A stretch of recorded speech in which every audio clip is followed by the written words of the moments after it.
El estrecho de Hormuz, la vía marítima más importante del mundo, sigue cerrado, no porque Irán no quiera abrirlo, sino porque Irán no puede encontrar sus propias armas. En algún punto del fondo del Golfo Pérsico hay decenas de minas navales iraníes activas, esperando, y ni el propio Irán sabe exactamente dónde están. Esto no es una teoría. El New York Times lo confirmó hace pocas horas, citando fuentes de inteligencia de Estados Unidos. Irán sembró estas minas durante la guerra, y ahora, con el acuerdo de paz en la mesa y el mundo entero esperando que el petróleo vuelva a fluir, Irán está atrapado por sus propias armas. Y lo más perturbador de todo es que este problema no tiene solución rápida, porque para entender por qué Irán no puede encontrar lo que él mismo colocó en el fondo del mar, primero necesitas entender qué es exactamente una mina naval y por qué los militares de todo el mundo las llaman el arma que no distingue entre guerra y paz. Una mina naval parece simple, es un contenedor de explosivos diseñado para destruir barcos, pero esa simplicidad es precisamente lo que la hace tan peligrosa. Una vez que cae al fondo del mar no tiene bandera, no tiene bando, no tiene fecha de caducidad, no sabe si la guerra terminó, no sabe si el barco que pasa por encima es enemigo o aliado, solo sabe una cosa: destruir. Irán tiene capacidad para desplegar al menos 3 tipos distintos de minas, y cada uno presenta un problema diferente. El primero es la mina de contacto. Es la más antigua, usada desde la Primera Guerra Mundial. Funciona con un mecanismo tan primitivo como efectivo. Cuando un casco metálico la toca, detona. No necesita electricidad, no necesita sensores, no necesita mantenimiento. Puede estar 100 años en el fondo del mar y seguir siendo letal. Es barata, es simple, y es imposible de desactivar a distancia. Irán fabricó miles de estas minas durante las últimas 4 décadas. Son copias de diseños soviéticos de la década de 1950 que cualquier astillero iraní puede producir en masa. El segundo tipo es la mina de influencia. Esta es más sofisticada, no necesita contacto físico. En su interior lleva sensores que detectan variaciones magnéticas, presión acústica o cambios en el campo eléctrico del agua. Cuando un barco suficientemente grande pasa por encima, la mina siente su presencia y detona. Lo más inquietante de estas minas es que pueden programarse para ignorar barcos pequeños y activarse solo cuando detectan algo del tamaño de un petrolero o un destructor.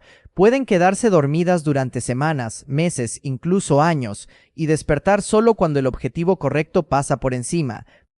El tercer tipo es el más avanzado y el más aterrador. Se llama mina Captor, un acrónimo que significa mina encapsulada de torpedo. No explota ella misma. Cuando detecta un submarino, lanza un torpedo automáticamente, sin intervención humana, sin orden de nadie. La mina decide sola que hay un enemigo cerca y lo ataca. Irán adquirió esta tecnología de Rusia durante los años 90 y, según informes de inteligencia occidentales, desplegó versiones modificadas de este sistema en puntos estratégicos del estrecho.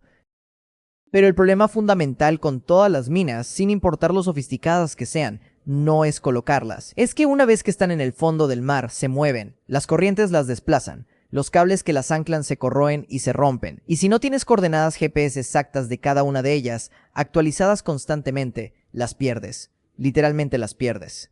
Y eso es exactamente lo que le pasó a Irán.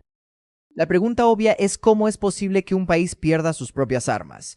La respuesta revela algo mucho más importante que un error logístico. Revela cómo Irán pensó esta guerra desde el principio y por qué esa forma de pensar lo llevó a construir una trampa de la que ahora no puede escapar. Hay 3 escenarios que explican lo que pasó, y lo más probable es que los 3 ocurrieron al mismo tiempo.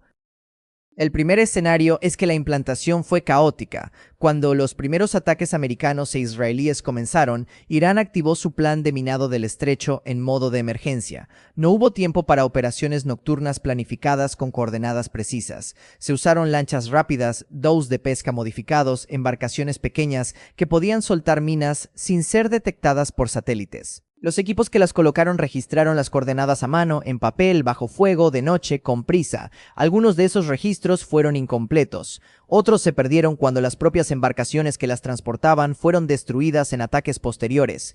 Cada mina colocada sin coordenadas precisas es una mina perdida para siempre.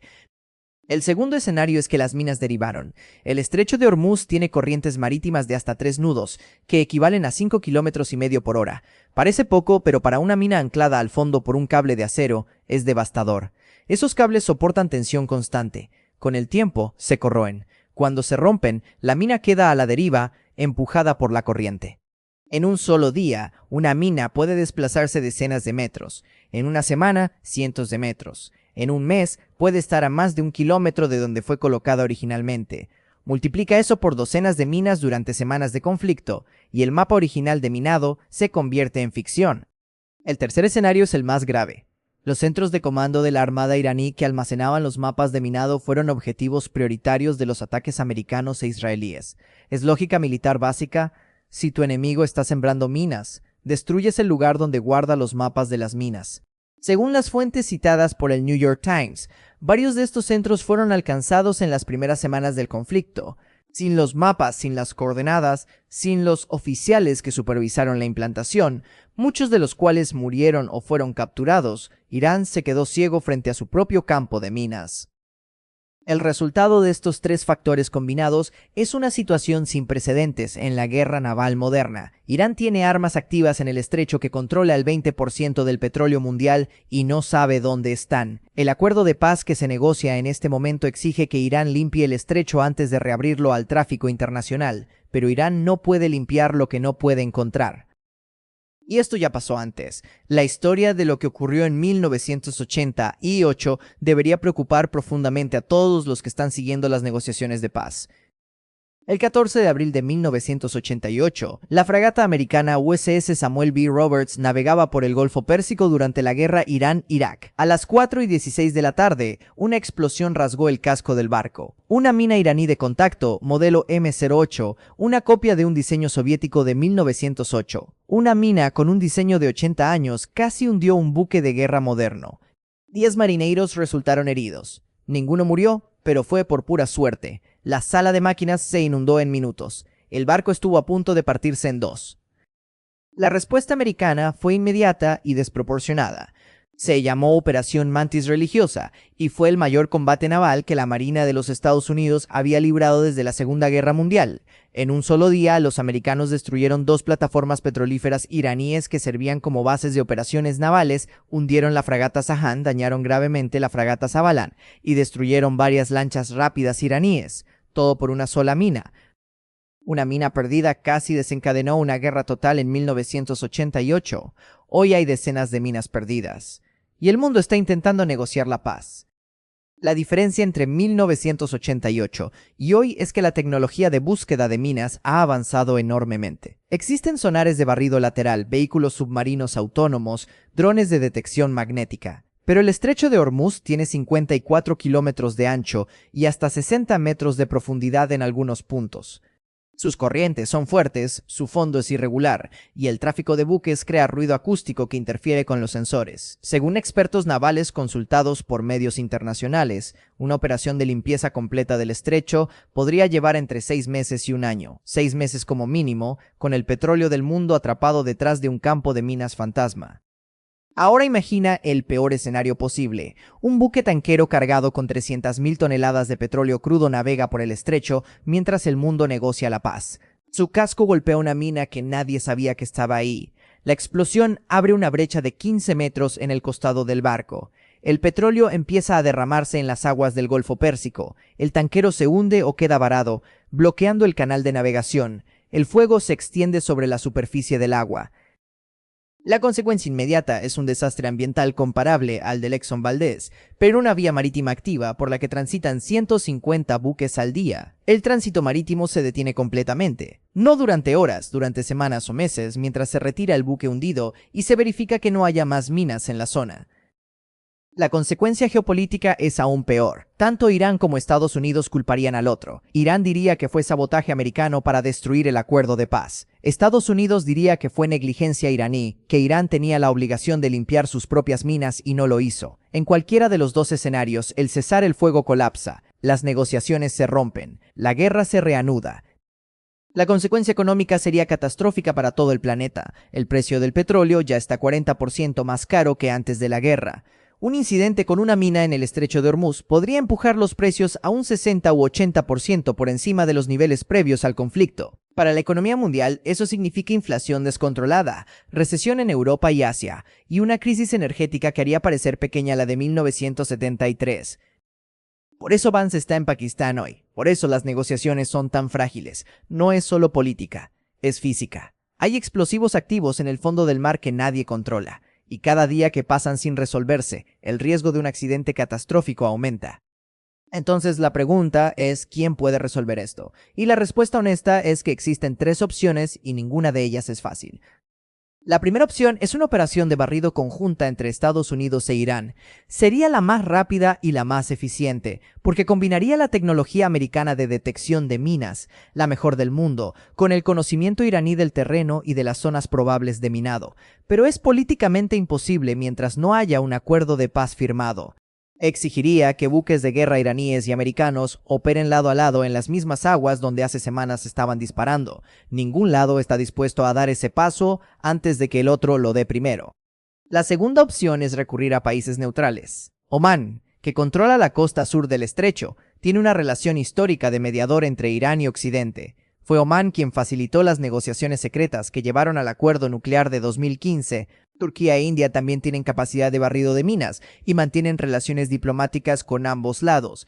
El problema es que la flota combinada de barrido de minas de estos tres países es insuficiente para cubrir el estrecho entero en un plazo razonable. Estamos hablando de cubrir cientos de kilómetros cuadrados de fondo marino, metro a metro, con equipos que avanzan a la velocidad de una persona caminando. La tercera opción es la más tecnológica y la más delicada diplomáticamente. La Marina de los Estados Unidos dispone de drones submarinos autónomos como el MK-18 Kingfish y el Remus 600, capaces de mapear el fondo del mar con una precisión de centímetros.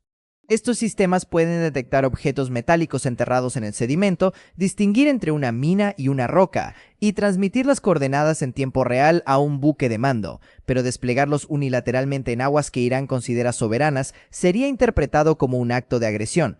Drones militares americanos operando en el fondo del Golfo Pérsico, frente a las costas iraníes, mientras se negocia la paz. No hace falta explicar por qué eso es problemático.